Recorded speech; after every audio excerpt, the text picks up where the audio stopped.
सारे लोग, बनारस के लोग एक तरह से देखा जाए तो मोदी के भक्त थे, मोदी जी के लिए वोट किए थे। लेकिन उस समय लॉकडाउन करते समय एक बार भी इस तरह का कोई समाचार नहीं था कि एकाएक ऐसा लॉकडाउन हो जाएगा। और उसमें सबसे बड़ी बात, ये सबसे सौतेला व्यवहार हम लोग के साथ हुआ। 2017 में योगी आदित्यनाथ की जब सरकार आई, आपने उनको सपोर्ट किया था? सपोर्ट किया ठीक है, लेकिन सभी परेशानित है। इस समय टूरिस्ट आ रहे हैं, अब देखिए कब तक ये चलता है गाड़ी। हम इस वक्त बनारस में आए हुए हैं, जो यहाँ की बहुत फेमस घाट हैं, वहाँ पे जाके हम मल्ला कम्युनिटी के जो बोटमैन हैं उनसे बात कर रहे हैं। याद रखिए, ये बीजेपी की बहुत लॉयल स्टॉन सपोर्टर्स में से एक हैं, लेकिन पिछले कुछ सालों में बढ़ते प्राइवेटाइजेशन के चलते और लॉकडाउन में जो इनकी बिजनेसेस में दिक्कतें आई, उसके चलते बहुत प्रोटेस्ट हो रहे हैं इस कम्युनिटी से भाजपा के ख़िलाफ़। लेकिन क्या वो जो गुस्सा है उसके चलते ये बीजेपी के ख़िलाफ़ वोट करेंगे या अभी भी ये बीजेपी के स्ट्रॉन्ग सपोर्टर्स हैं? आइए पता करते हैं। खड़े होकर के तालियां बजाइए, जोर से तालियां बजाइए।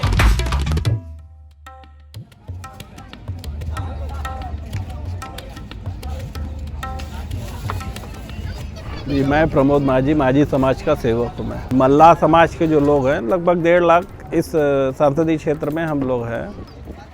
एक बनारस का अपना माझी समाज का एक अलग व्यवस्था है। हम माझी समाज के लोग अपनी अपनी नावें अलग अलग घाटों पर रखते हैं और वहाँ से वहाँ के माझी अपना व्यापार करते हैं।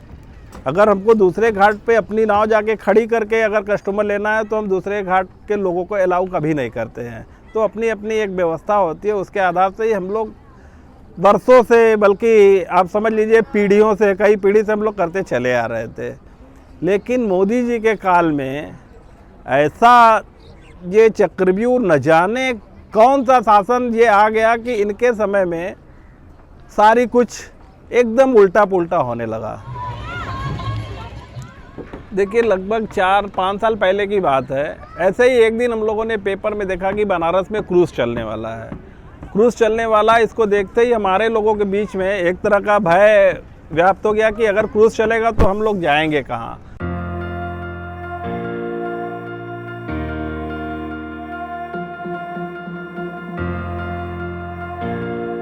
होता क्या है कि देखिए, जो हमारे यहाँ एक सिस्टम है कि जो बड़े कस्टमर होते हैं उनसे हम कुछ ज़्यादा पैसा लेते हैं और जो कस्टमर कमज़ोर होते हैं उनसे हम लोग कम पैसा लेके घुमाते हैं।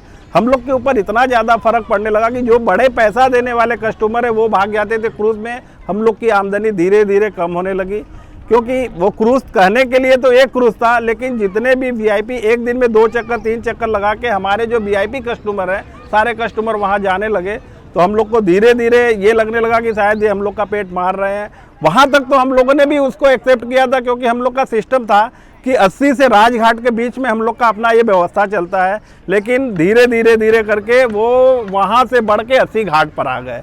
80 घाट पर आने के बाद हमारे बनारस के सामाजिक लोगों का जो अंदर से विद्रोह था वो ज्वालामुखी की तरफ फटा और हम लोगों ने इसके खिलाफ लगभग 13 दिन पूरे बनारस की नावों को बंद किया गया।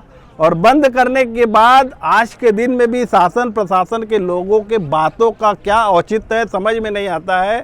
बंद करने के बाद 13वें दिन में इस चीज़ का फैसला लिया जाता है कि इस क्रूज़ को यहाँ से हटा दिया जाएगा। उन्होंने 3 महीने का लगभग समय मांगा था कि 3 महीने में हम दूसरा घाट बनवा देंगे, वहाँ ये क्रूज़ चली जाएगी। 3 महीना को लगभग 3 से 4 साल होने को आया। ये क्रूज़ तो हटा नहीं, बल्कि 3-4 और क्रूज़ वहाँ आके इकट्ठा हो गए हैं।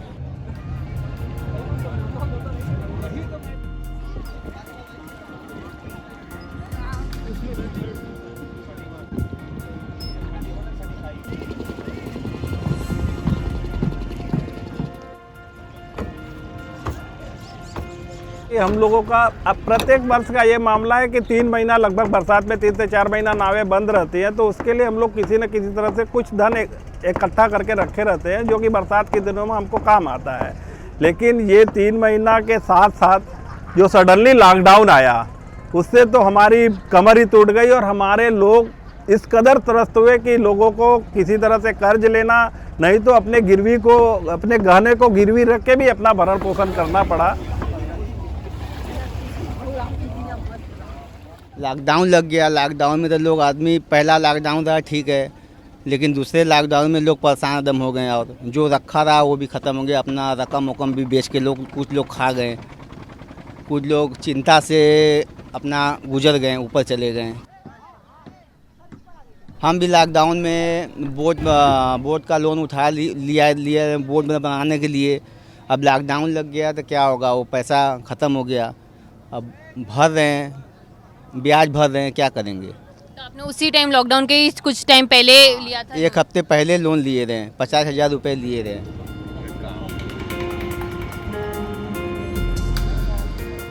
साल कोरोना काल में हम लोग बहुत ही तकलीफ़ से गुजरे हैं, क्योंकि कोरोना में हम लोग को इतना ज़्यादा तकलीफ़ झेलना पड़ा क्योंकि हमारी बोटें यहाँ पे बंद पड़ी थी और हम लोग यहाँ पे खाने के लिए परेशान थे, क्योंकि इस समय क्या है, कोई भी टूरिस्ट नहीं है तो हम लोग का बोट वोट सारा बंद है।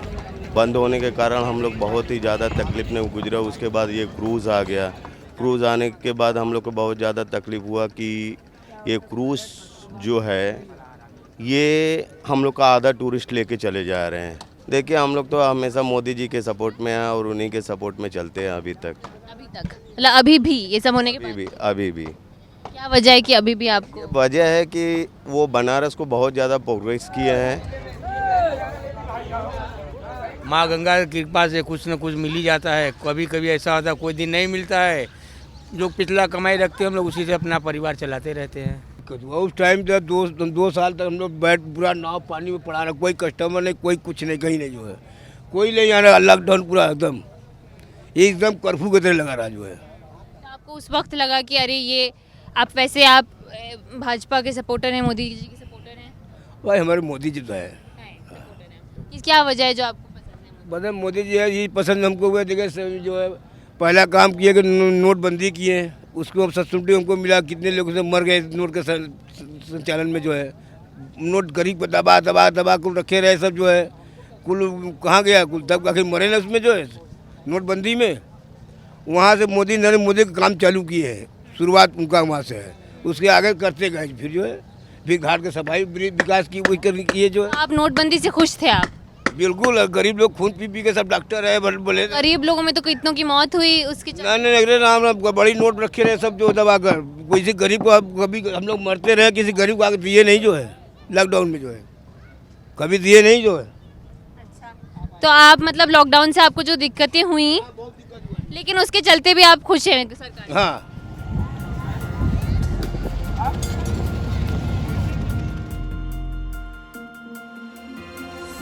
हम लोग का व्यवस्था क्या है कि हम लोग धर्म के प्रति समर्पित लोग हैं और हिंदू का मतलब ही होता है धर्म के प्रति समर्पण होना। और मोदी जी बल्कि बीजेपी पार्टी को ही हम लोग धर्म की सबसे बड़ी पार्टी मानते थे। और उनके आने के बाद और उनके उस चरित्र को देख के, क्योंकि वो जब आए थे बनारस में तो उन्होंने ये बात कहा था कि माँ गंगा ने हमें बुलाया है। और माँ गंगा को बुलाने वाले जो माँ जो थी, उनके बेटे ने इस तरह से यहाँ पर इस बात को कहा के आए कि हमको माँ गंगा ने बुलाया, तो हम लोगों को लगने लगा कि नहीं, ये ज़रूर हिंदुत्व के लिए बहुत एक अच्छे लोग हैं और हम लोगों के बारे में अच्छा काम करेंगे। उस समय हम बनारस के सारे मल्लाह लोगों ने मिल के इनको वोट दिया था, इनको सपोर्ट किया था और इनकी सरकार बन गई। लेकिन सरकार में आने के बाद धीरे धीरे आए दिन कोई ना कोई नियम कानून हम लोग के ऊपर थोपा जाता है।